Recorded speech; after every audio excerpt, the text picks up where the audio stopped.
Un appuntamento importante. È lunedì, comincia una nuova settimana. La sveglia di Luca suona. Sono le 7:30. Luca si alza dal letto, si veste, prende la sua borsa ed esce di casa.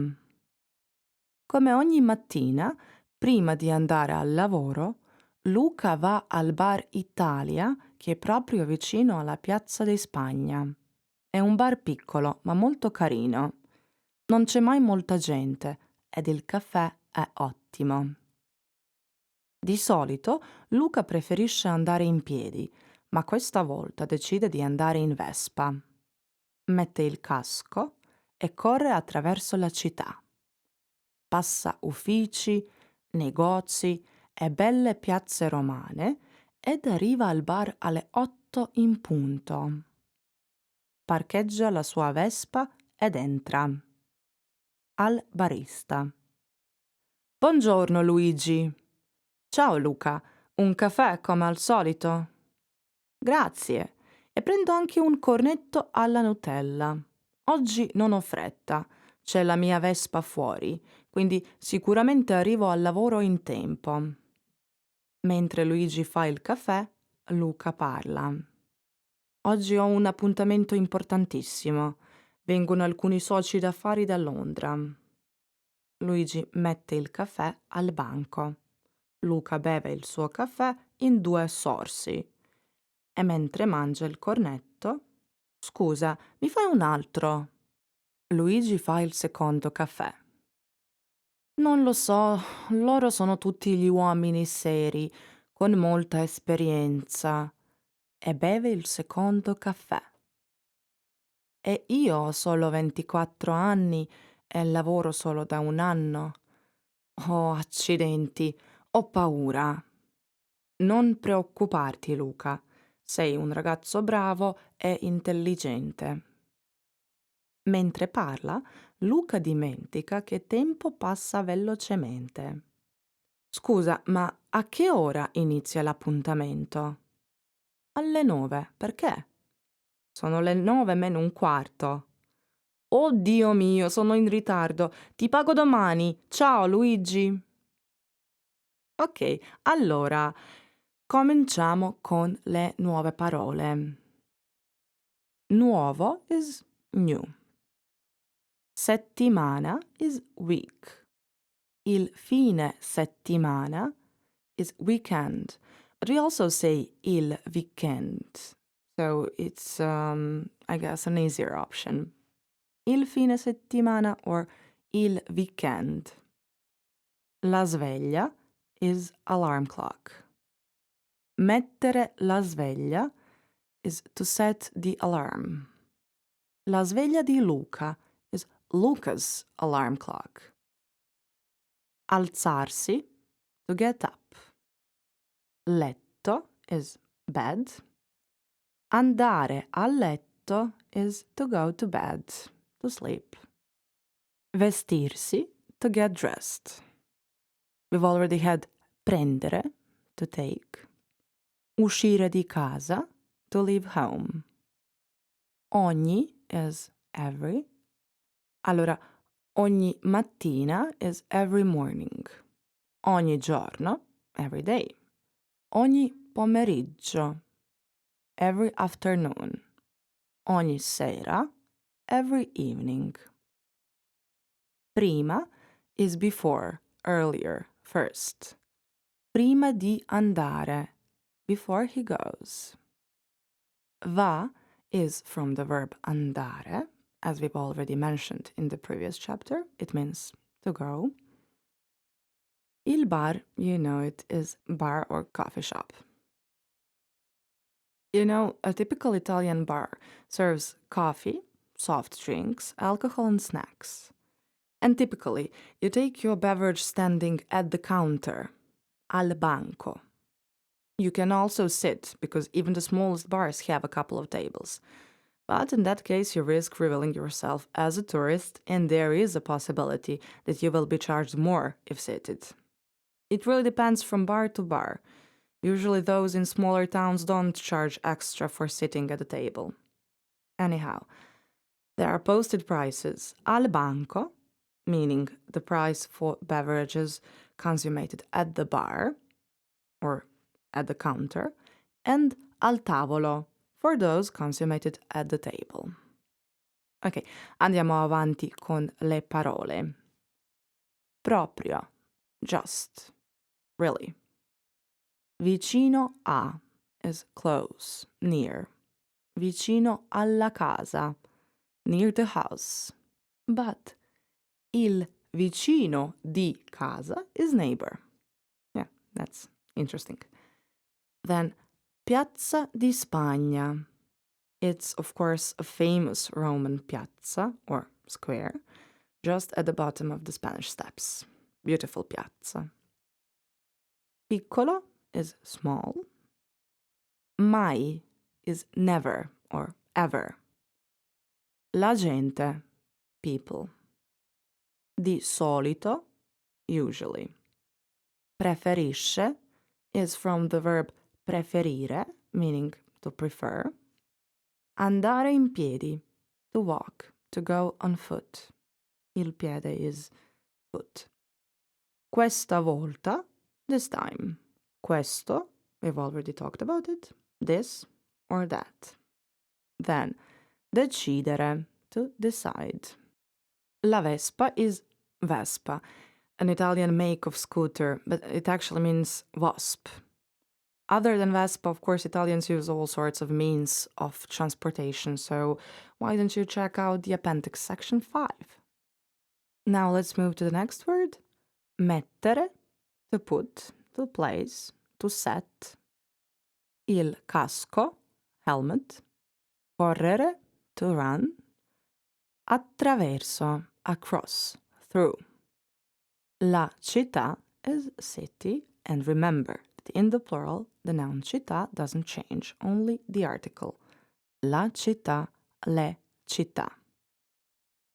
Passare is to pass, to go by. L'ufficio is office. Il negozio is shop or store. La piazza, of course, is square. Romano is Roman. Parcheggiare, to park. Entrare is to go in, to enter, but not to go in the car or train, as you will see in appendix of this section.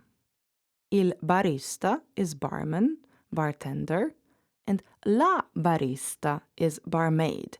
You see, only the article changes between masculine and feminine gender in singular. In the plural, it's il barista, I barista. And for the feminine gender, la barista, le bariste. Il caffè is, of course, coffee. But what is interesting is that if you just order a caffè in Italy, by default you'll get an espresso, as most favorite of Italian coffees, and there are many Italian coffees. For example, il caffè doppio, meaning double coffee, which is basically 2 espressos in 1 cup. Then il caffè ristretto, it's condensed version of espresso. Il caffè corretto, meaning correct coffee, which is actually espresso with a drop or 2 of grappa or sambuca. Il caffè macchiato, or simply il macchiato, meaning stained coffee, because it's espresso with literally just a stain of milk. Il caffè americano is espresso with added hot water, hence it's a bit weaker than espresso. Il cappuccino, espresso with steamed milk. If you should take it in the afternoon, or God forbid, in the evening, it's a direct sign that you're a foreigner. Italians drink it only in the morning. Il caffè con panna is espresso with cream. Il caffè freddo is espresso with ice and sugar. And in the end, caffè latte, hot milk and coffee served in a glass. To be honest, there are many more types of coffees, but I think we should settle with these. Let's continue. Il cornetto is croissant. Cornetto is typically filled with chocolate, cream, jam, or in Luca's case with Nutella. And this is actually a real Italian breakfast. Espresso or cappuccino and cornetto. Okay. La fretta is hurry. Avere fretta is to be in a hurry. Fuori is out, outside. Sicuramente, certainly. Mentre, I think we've had it anyway. It's while, as, whilst, and so on. Fare il caffè is make the coffee, prepare the coffee. You can also say preparare il caffè. L'appuntamento is appointment, meeting. Importante, important. Importantissimo, very important, really important. This form is called the absolute superlative, and if you want to know more about it, check out the Appendix 2, Section 5. Then, alcuno is some, a few, any. Socio, partner, member. Socio d'affari, business partner. Il banco is counter, desk. Al banco, on the counter.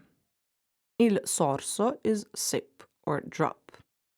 Now we have an important verb. It's scusare, to excuse, to forgive, to pardon.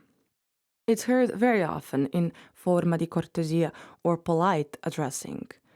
For example, scusi signora, che ora è? Excuse me, madam, what time is it? Scusi, signore, dov'è la stazione? Excuse me, sir, where is the station? Let's move on. Secondo is second. Terzo would be third. Quarto would be fourth. Quinto, fifth. Then, non lo so. I don't know. So is the verb sapere, which we mentioned in the grammar section. Gli uomini is plural of l'uomo, which is men, male. This is obviously an exception in forming plural nouns. Quindi, un uomo, but due uomini, tre uomini, 10 uomini, etc. Gli uomini seri would be serious men. Serio is serious. L'esperienza is experience. Accidenti is my God, goodness, gosh, or can have a bit different meaning, like damn or damn it. Avere paura is to be afraid, scared. Quindi io ho paura, I'm scared, I'm afraid. Tu hai paura, lui ha paura, etc. Preoccuparsi is to worry. Non ti preoccupare, don't worry. Non ti preoccupare. Bravo is good or clever. Intelligente is intelligent, of course. Dimenticare, to forget. Il tempo is time. Velocemente, quickly. And after this, we have a lot of words that you know. And our final word for today's lesson is Dio. It's God. And Dio mio, or mio Dio, as an exclamation is, oh my God, my God. That's it.